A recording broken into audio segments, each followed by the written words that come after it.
Hello and welcome back to part 2 of building a strong drawer box. We're going to build another style and we're going to finish all of these. Well, these are finished, but you know what I mean. We're going to assemble them. So stay tuned and let's get going.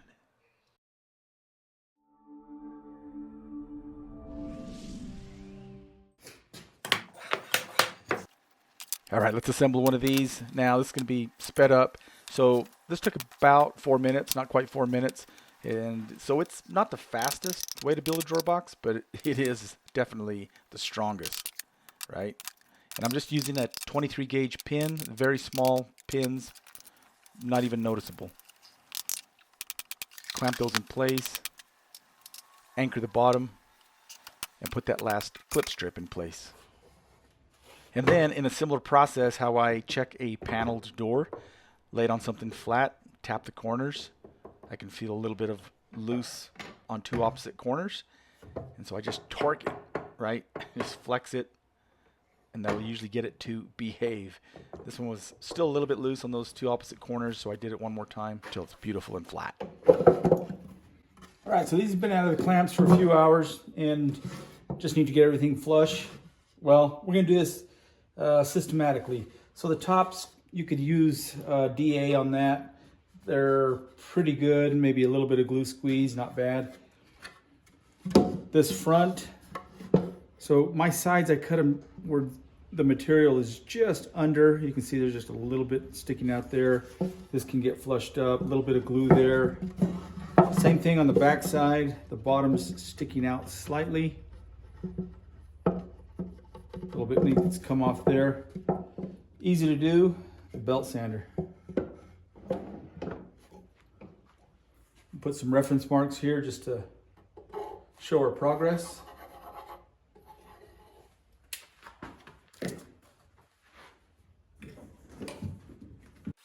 So I usually shoot for a drawer bottom that is the same length or the same depth of the drawer front to back, or slightly proud, and that just makes it easy to square everything up and less to sand. That's a 120, or I'm sorry, it's a 150. It may be a little smooth, but it's working. And of course, a good check with a quality straight edge, just to ensure flatness, yeah.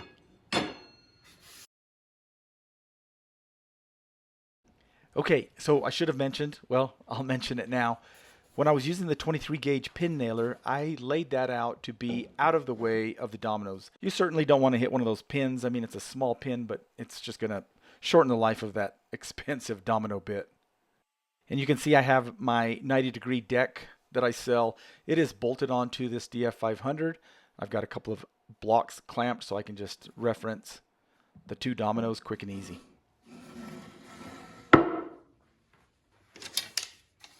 So I make this stuff in length, or long like this, but I make tons of them when I make them. And so I have this from, jobs in the past, and they're always going to fit. Boom.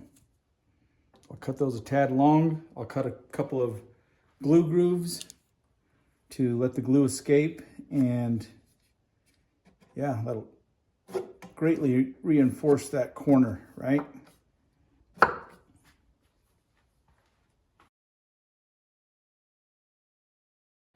All right, so check this out. You may have seen this.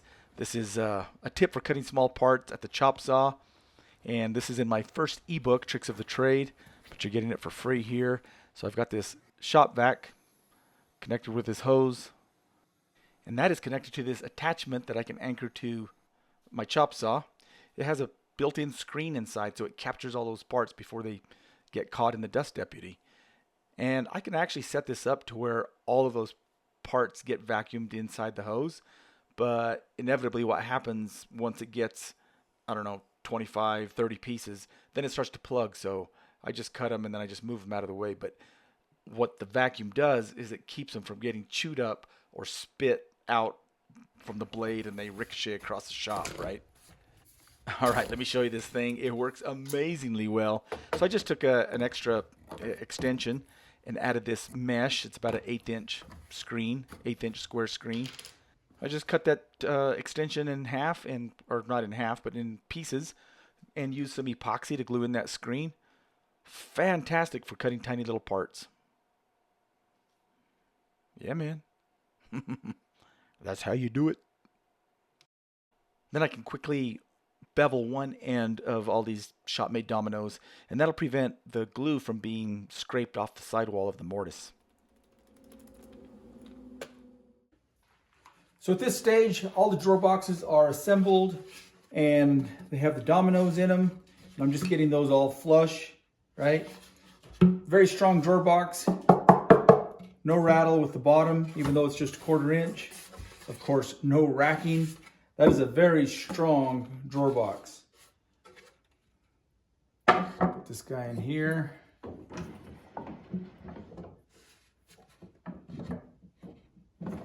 Okay, and I've got a 120, a fresh 120 grit belt in my belt sander.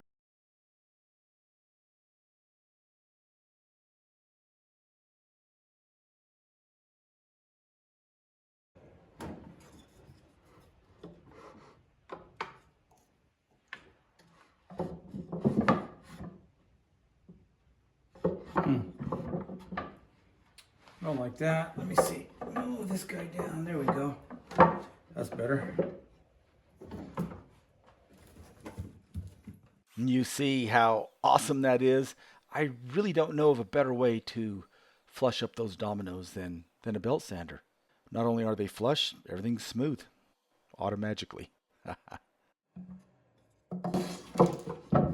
This is what I'm actually using to mark the location of some of the wider drawer boxes, but works as a spacer as well.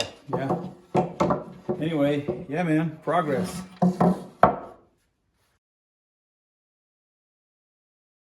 All right, so here's a cool little experiment. You know that strange phenomenon where you fill up a glass of water all the way up past the brim, and what keeps that water from going over the sides is something called surface tension.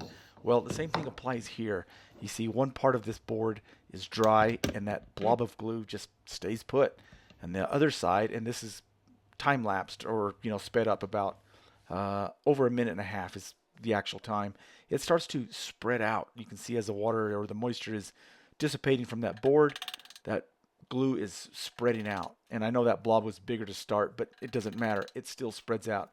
So I take that fact and I wet my dominoes when I put them in place. I think it creates a better bond because that glue can penetrate the wood fibers instead of just being, stuck to the surface like in the sample. Also, I had mentioned earlier that I cut glue grooves, and that'll allow the glue to escape, or it'll prevent hydraulics. Or sometimes if the domino is super tight, you hammer it in with glue, you're going to have hydraulics, and it can literally split the component that it's being inserted into. However, these were small enough, and I did a test sample and it didn't seem to affect it, so I just skipped that extra step. So yeah, on these small 6mm dominoes, no glue groove, but I do wet them before I hammer them in place. All right, so this is a different type of drawer construction, slightly different. And here I'm just marking the center where the domino will go. I want to reinforce this before I mess with it too much because remember, it's just a rabbet joint with a couple of pins and glue. So we need that strong before we start messing with it. So again, the pins were laid out to where I could add some dominoes on all 4 corners. And then I take this outside and rabbet the perimeter. And here's a shot of the rabbet bit. And to start, I just got close on the depth, right? So the thickness of the plywood. Got close, and then I can bring it inside utilizing the router table because the table is nice and flat, and I can get the exact depth utilizing this crude but effective method of vacuuming the dust. So I got this idea to use the dust shroud from the Panther router, and I copied that from my buddy David Bedrosian, except his is much prettier, and in the future I'd like to incorporate that design. And then it's a simple process of sanding the corners on the drawer bottom to get a nice fit. And yeah, don't you fret, Chia Pet. I'll get rid of that sticker.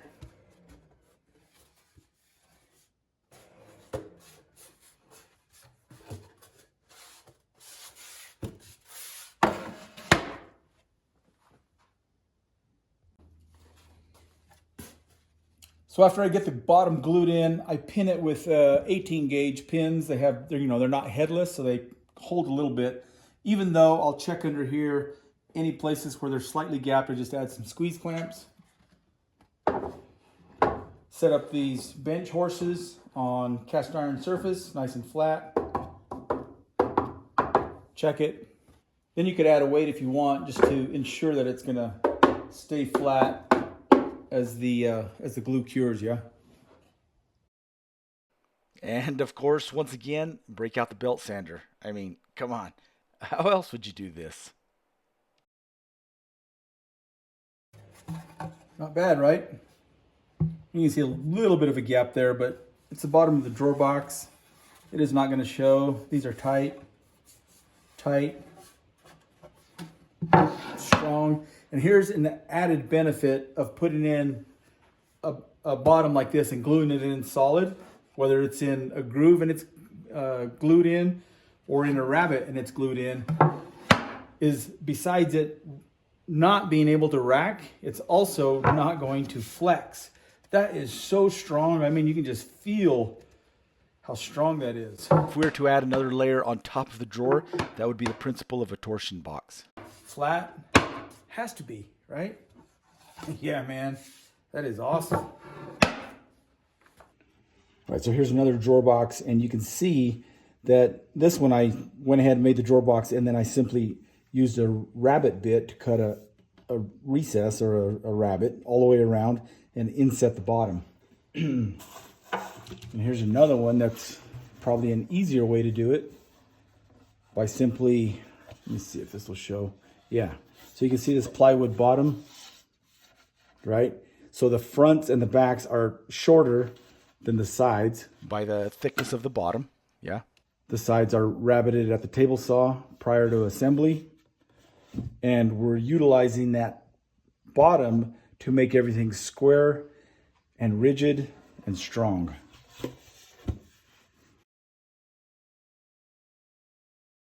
So I had some questions about the dominoes and how do I keep the plywood from splitting out. Of course, the bit needs to be sharp, and if you come in too fast, you're going to hit that plywood and it's going to splinter out. So as you approach that plywood, make a contact and then go ahead and make a plunge like normal. All right. There's 14 drawer boxes and 136 dominoes later. Yeah, man. Progress. All right, there we have it. 14 drawer boxes and got all these inlays, I guess you'd call them, in 10 of them. So this designates left or right. They all came out beautiful. They're tight. They're all tight. Relatively quick and super easy. I'll show you 2 easy ways to do this in a future video.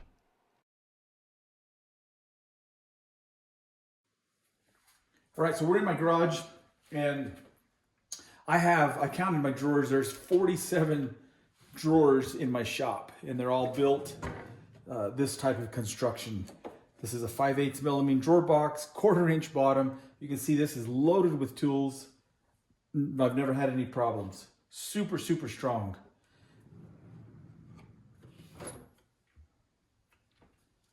Here's another one full of tools. And on this one, you can see I've got these full extension side mount drawer guides, and I do something a little bit unique. So this is angled down 1/4 inch. However you want to look at it, it's angled up or angled down, but it's angled 1/4 inch on the drawer box as well as on the cabinet. And by doing that, I can open the drawer all the way out and it stays open. Or if it's in this, vicinity, then it's basically a self-closing. Not a soft close, but a self-close. And so I do that on a lot of my boxes. It just makes it easy.